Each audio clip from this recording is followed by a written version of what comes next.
Hey guys, so in relation to being kind to yourself, another thing that I have realized this week is, our happiness should always be our responsibility. What do I mean by that?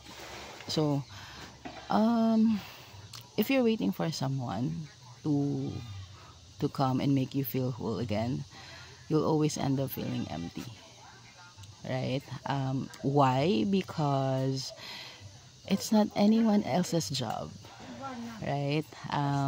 That is your sole responsibility. It's your work, it's your healing, it's your joy to create. And once you start choosing yourself, loving yourself, showing up for yourself, of course, the right people will eventually come. Meaning when they see that light, they will eventually show up and match that energy. Minsan sobra pa nga, right? But the point there is, it starts with you.